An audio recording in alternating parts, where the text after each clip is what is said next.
Namaste students, I JVN Indu, Assistant Professor, Department of Science and Technology, Faculty of Education and Methodology, Jayoti Vidyapith Women's University. Today I will discuss ripple factor. So let's start. Students, we know that जो rectifier का output होता है वो pure DC नहीं होता है, उसमें कुछ पार्ट एसी का प्रेजेंट रहता है। सो रेक्टिफायर के आउटपुट में जो डीसी होता है उसमें जो पार्ट एसी का अवेलेबल रहता है, जो कंपोनेंट्स एसी के अवेलेबल रहते हैं, उनको हम लोग रिपल्स बोलते हैं।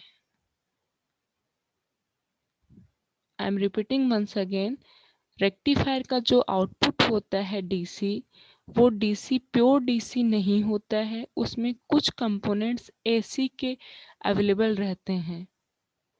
तो इन एसी के अनडिजायरेबल एसी कंपोनेंट्स को हम लोग क्या बोलते हैं? रिपल्स बोलते हैं। Now comes on the ripple factor.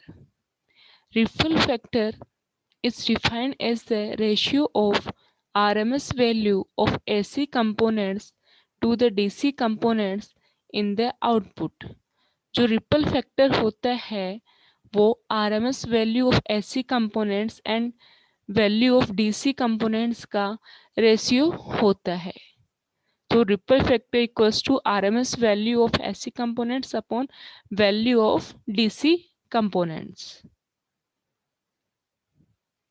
Now, what is RMS?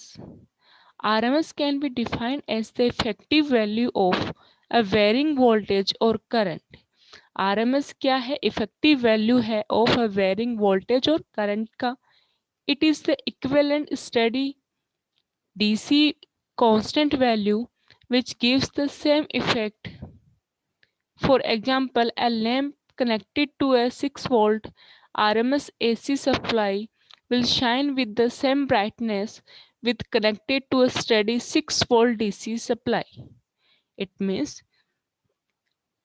RMS जो है वो इक्विवेलेंट है स्टडी डीसी कांस्टेंट वैल्यू के, जो क्या प्रोवाइड करती है? सेम इफेक्ट प्रोवाइड करती है।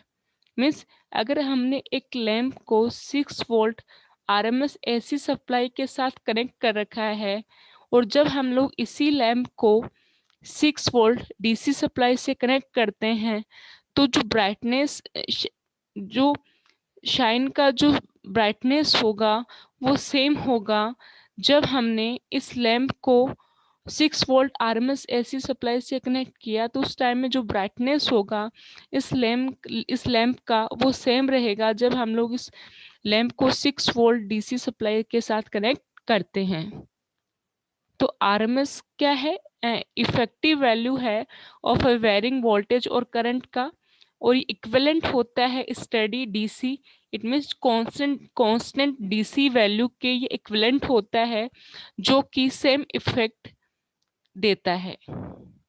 इसी तरह जैसे कि हम लोग ने एग्जांपल देखा कि जो 6 वोल्ट RMS AC सप्लाई से जब हमने लैंप को कनेक्ट किया तो उस टाइम में जो ब्राइटनेस है शाइनिंग की वो सेम रहता है जब हम उसी सेम लैंप को 6 वोल्ट DC सप्लाई के साथ कनेक्ट करते हैं। तो दोनों में जो ब्राइटनेस रहेगा शाइन का वो सेम रहता है।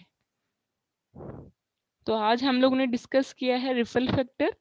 तो रिपल फैक्टर की डेफिनेशन पता होने से आप पहले आपको क्या पता होना चाहिए कि जो रेक्टिफायर क्या होता है, उसका आउटपुट क्या होता है। हमें पता है कि रेक्टिफायर क्या करता है? एसी को डीसी में कन्वर्ट करता है, पर जो डीसी आउटपुट होता है रेक्टिफायर का वो प्योर डीसी नहीं होता, उसमें कुछ कंपोनेंट्स एसी के प्रेजेंट रहते हैं।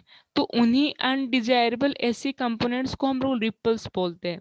तो रिपल फैक्टर क्या होता है? रिपल फैक्टर रेशियो होता है RMS value of AC components to the DC components in the output.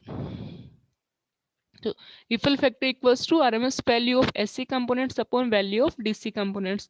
RMS value क्या होता है? इफेक्टिव वैल्यू है ऑफ वेरिंग वोल्टेज और करंट का, ये इक्विवेलेंट होता है steady DC value which gives the same effect. तो ये किसके इक्विवेलेंट होता है? कांस्टेंट डीसी स्टडी वैल्यू के क्या होता है? ये इक्विवेलेंट होता है जो सेम इफेक्ट देता है। So today I discussed ripple factor. I hope you are satisfied with my today's digital session. If you have any query, please mention in the comment section and I will resolve it on the live session. Thank you.